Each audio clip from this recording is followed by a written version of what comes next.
1937. Hitler est bientôt à l'apogée de sa puissance. En présidant de nombreux rassemblements de masse, il entend frapper l'opinion mondiale, mais aussi renforcer l'unité intérieure, magnétiser ses milices, resserrer les rangs des jeunesses nazies. Pourtant, toute l'Allemagne ne se prépare pas à la guerre. Il est des endroits où l'on parvient à oublier le tonnerre des usines d'armement, le grondement de la tourmente qui menace chaque jour davantage l'Europe et le monde. Le Königssee reste l'un des derniers refuges de la tranquillité. Près de ce lac qui lui rappelle son enfance, Hitler a choisi Berchtesgaden. Cette ancienne cité monacale est aujourd'hui un centre touristique important. C'est d'ailleurs la principale activité de ses quelques 5000 habitants. Mais Berchtesgaden ne serait rien sans la montagne qui la domine, l'Obersalzberg. Son large plateau devient rapidement, sur l'ordre du dictateur et de son adjoint Bormann, un véritable camp retranché. De luxueuses villas y voisinent avec les bâtiments de la garde et de l'intendance. Tranquillité, certes, mais sécurité avant tout. L'enceinte qui clôture le district du Führer court sur 34 km de longueur. Hitler s'installe au Berghof. Il y tiendra de nombreuses conférences décisives. En 1945, alors que les Américains s'approchent de Berchtesgaden, les SS y mettent le feu. Sur ordre du gouvernement bavarois, il sera détruit totalement en 1950. Les bombardements alliés et la dynamite laissent subsister aujourd'hui quelques vestiges.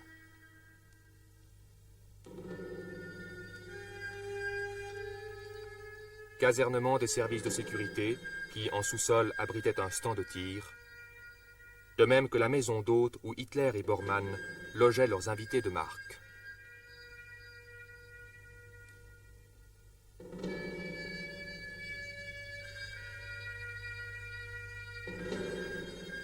La toiture a résisté aux intempéries, mais planchers et plafonds s'effondrent.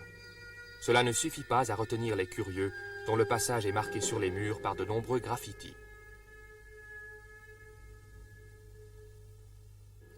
Ce lieu de résidence se double d'un véritable réduit miniature. Outre les abris de Goebbels et Bormann, Hitler se fait aménager un profond et confortable bunker, dont seule une partie est encore ouverte au public. Ce bunker est recouvert d'une épaisseur de 60 mètres de rochers et de terre. Également épargné par la destruction, le Platterhof, ancienne demeure de Göring, aujourd'hui centre récréatif des forces américaines. Enfin, et couronnant le vaste refuge de l'Obersalzberg, la fameuse maison de thé du Kelstein, le Nid d'Aigle, ainsi que le baptisa M. François Poncet, alors ambassadeur de France auprès du Troisième Reich. On y accède en empruntant une route très étroite et escarpée, 700 mètres de dénivellation pour une longueur de 6,5 km. 3000 ouvriers furent employés à sa construction. Elle n'est praticable qu'en été. Alors qu'elle était sillonnée jadis par les puissantes Mercedes des dignitaires nazis, seuls aujourd'hui les autocars bondés de touristes des postes allemandes peuvent l'utiliser. Elle aboutit à une vaste plateforme, d'où par un tunnel l'on gagne un ascenseur. En moins d'1 minute, l'on arrive 130 mètres plus haut, au centre même du fameux Nid d'Aigle. Est-ce le besoin de solitude qui a amené à construire un repère si haut perché? Peut-être pouvait-il donner libre cours à son penchant naturel pour l'occultisme. À 1834 mètres d'altitude, les conditions étaient réunies pour qu'il puisse communiquer avec les esprits. Le Nid d'Aigle a été transformé en un restaurant plus fréquenté pour l'étendue et la beauté de son panorama que la qualité de sa table. Aurait-il fallu faire de toute cette zone gardée un musée? C'est la question que nous avons posée à un indigène de Berchtesgaden. Nou, een museum wordt men niet. Nee. Hitlermuseum wordt men geen. Er is niemand in Berchtesgaden die een Hitlermuseum wil.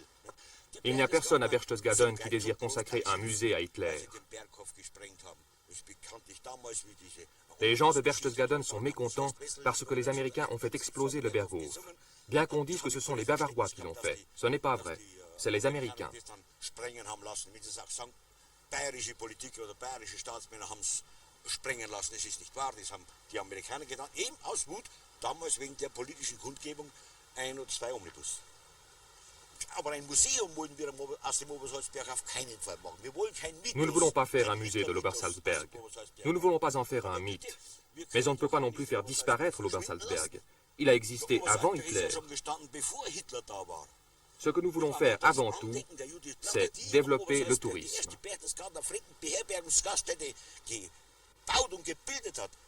Die wollen wir in erster Linie fördern, den Fremdenverkehr.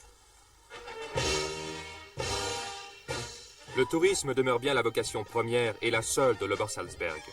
Son plateau, un point de départ certes, mais surtout un pôle d'attraction et un centre de ralliement.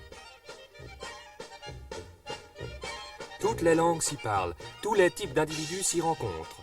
De l'oisif à la recherche d'une coiffure souvenir, aux clients des voyages organisés. Toutes les nationalités s'y côtoient. Du vieil anglais au casque colonial ramené des Indes, on y soit qui mal y pense, aux jeunes filles en fleurs qui ont abandonné la queue de cheval pour un attribut combien plus moderne, les jumelles. Les bazars y vendent tous les articles de pacotille.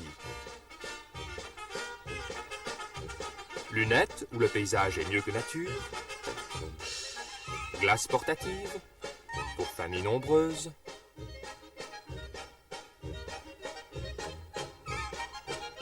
Casquette blanche de conducteur du dimanche. Sans oublier évidemment le melon de paille, dernier cri de la mode chapelière pour nos compagnes du beau sexe. On rechercherait en vain quelques souvenirs d'Hitler vendus il y a quelques années encore.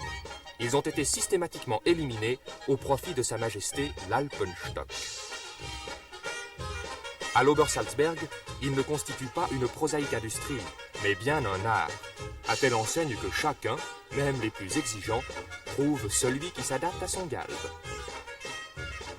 Le résultat, eh bien, au pas des SS a succédé la démarche décontractée.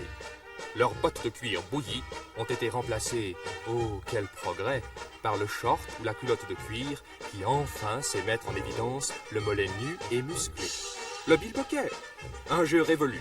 Aujourd'hui on fait tournoyer sa canne. Et avec quelle grâce!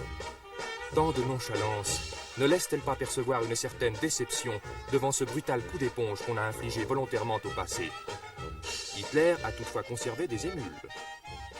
La sélection de la race semble se perpétuer. On voulait connaître le coin où Hitler avait résidé. Oui. Marqué, on a eu du mal à trouver. Ah oui, pourquoi? Oh oui, on s'est perdu dans toutes les petites routes par là. Et enfin, on a trouvé l'Obersalzberg. C'est du grandiose. C'est pour. Moi, j'ai fait la réflexion en étant là-bas. C'est réellement, il a voulu. D'ici, on voyait qu'il voulait dominer, enfin. Je ne trouve pas que c'est spécialement formidable.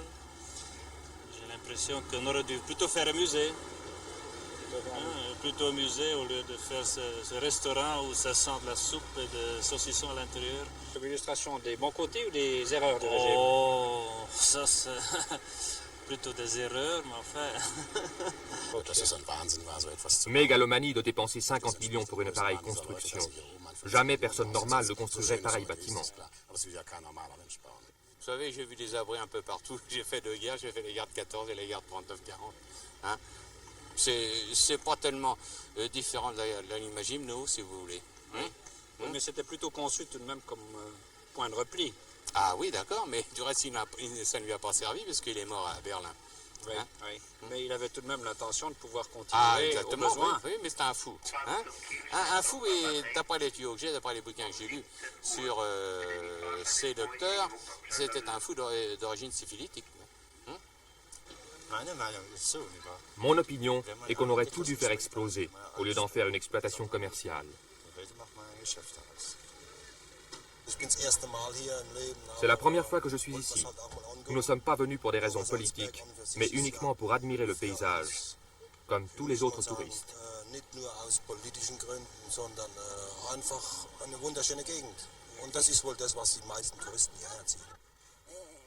On est troublé. On pense quand même à cet homme qui a eu certainement en lui de grandes forces à utiliser. Et ça pose un tas de problèmes. Des forces dangereuses, en tout cas. Certaines forces très dangereuses, ça certainement, mais probablement avait-il quand même certaines qualités en lui. Il ne faut pas peut-être rejeter en bloc cet homme. Laissons cette opinion à certains touristes et réjouissons-nous que les habitants de Berchtesgaden aient aussitôt pris leur distance. Le nid d'aigle, l'Obersalzberg, ne représente pour eux qu'un souvenir dont ils n'aiment au demeurant pas à parler. C'est une péripétie dont la seule évocation les fige, mais qui n'a en rien affecté leur attachement profond à ce pays riche en couleurs et en traditions et au folklore spontané et vivace. D'ailleurs, leurs costumes bigarrés et un peu frustres, à l'image de la robustesse et de la lenteur qui émanent d'eux, datent de bien avant les uniformes de sinistre mémoire.